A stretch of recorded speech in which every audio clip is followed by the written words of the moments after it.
Aloha and welcome to Political Science 330, American Politics at the University of Hawaii at West Oahu. This is the first discussion platform on the introduction to the fundamentals of political science, or macropolitics and micropolitics. The discipline of political science emerged in the 17th to 18th century Europe, when the nation-state in lieu of empire was firmly established as a unit of governance. Initially, it was called political economy, composed of the study of population, commerce, trade, public health, and so forth, in view of enriching the nation's well-being. In fact, Hawaiian Kingdom, from its inception, was heavily influenced by political science, as the ali'i was educated in political economy through Calvinist missionaries, most notably William Richards. Accordingly, the conventional political science, whose roots go back to the governance of the ancient Greek polis, concerns itself with the power on the macro level. The state that governs the territory, population, security was considered to be the main focus and subject of the conventional political science. Therefore, political science is normally paraphrased as the study of the government. However, there has been a major seismic shift in the discipline of political science since the late 1960s. The global explosion of social movements such as women's, students, civil rights, black power, gay lesbian liberation, anti-war, and indigenous sovereignty movements, as well as the national independence of former colonies, completely changed the field of politics. For instance, social movements in the United States involve everyday life practices such as riding the bus, eating at the lunch counter, providing breakfast for children, women's control over their bodies and images, or consumers' demands for safer products, in addition to the electoral participation. The discipline of political science was thus forced to look at the power on the micro level, from the ground up. The newly emerged academic disciplines that focus on gender, ethnicity, environment, indigeneity, sexuality, and popular culture had a profound impact on political science. Now let us break down the differences between macropolitics and micropolitics. Macropolitics, as I mentioned earlier, is the main focus of the conventional political science. It revolves around the government, or more broadly, the state. What is a state? State is a system of governmental power over three areas: population, territory, and security. Normally, unless it is under the federation or commonwealth system, the state takes the form of a nation state. What is the difference between nation and state? Nation is a large community of people, both real and imagined, that shares culture, language, and the place of origin. To understand the difference between state and nation, we can use the metaphor of home or house and the people. The house corresponds to the state, and the people in the house corresponds to the nation. Under normal circumstances, nation and state are united like most of us living in the house. However, under colonial and military occupation, the people are displaced from the state or from their own home.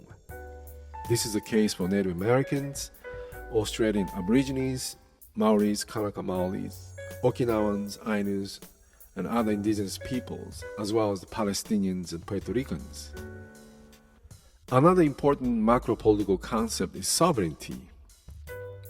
The classical definition of sovereignty is derived from the so-called social contract between the sovereign and the subject, or citizen.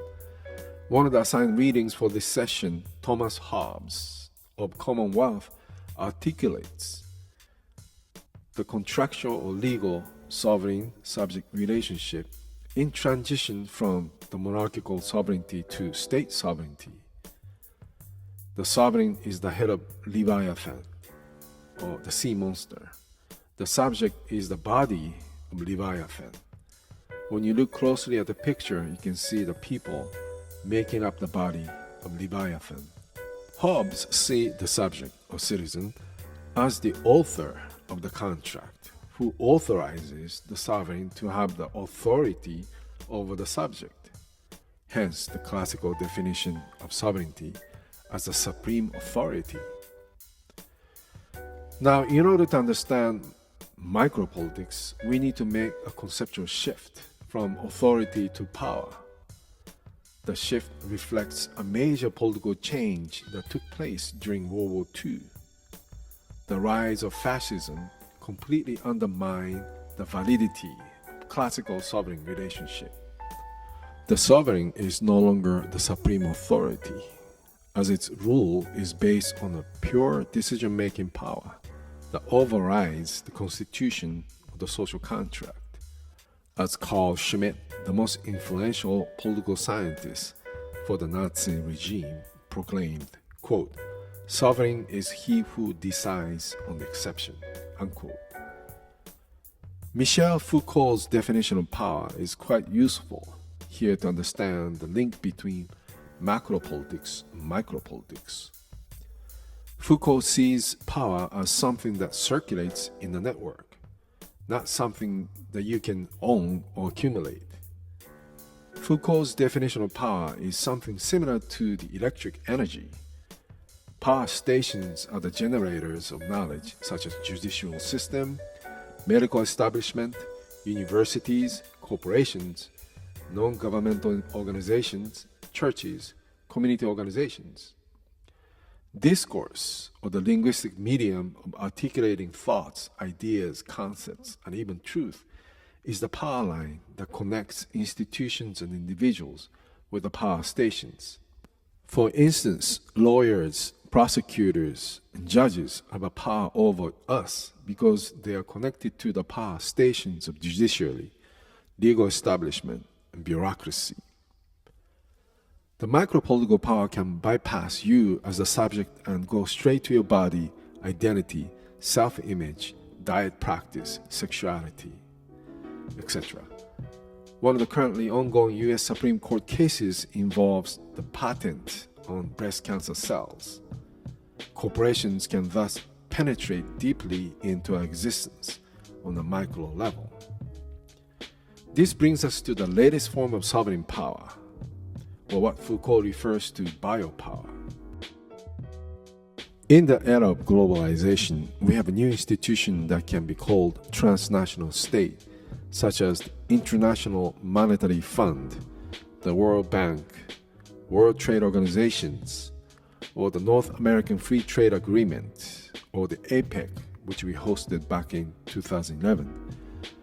The transnational state supersedes the laws of the nation state and determines the nation state's policy without any democratic process involved. Let's look at the example of the IMF and the World Bank. As the bank of the nation states, the World Bank gives loans to the nation states such as Greece, Portugal, Italy, and so on. Then the IMF imposes a policy on the indebted nation state as its loan conditionality.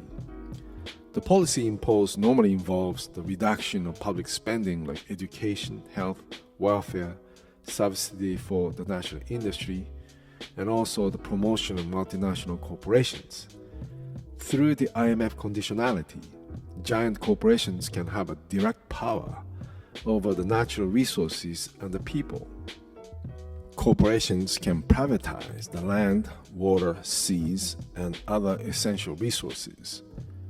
Through the mediation of transnational state, therefore, corporations can colonize our individual and collective bodies and our environment, bypassing the sovereignty of the nation state. But there is hope, as we will see in this course. The people's power for self-determination has historically steered the governmental policy away from the corporate mandate of profit maximization back to the realm of public interest. In most cases, the popular sovereignty starts from the micropolitical realms. The civil rights movement, as we mentioned, started from the bus and the lunch counter, using popular music like Bessie Smith and Billie Holiday as a medium of communication. Similarly, consumers' boycott and divestment movements have been critical in ensuring the environmental, workers, and food safety. People's power can be generated from anywhere if we create a new network that works to protect our body, identity, and environment.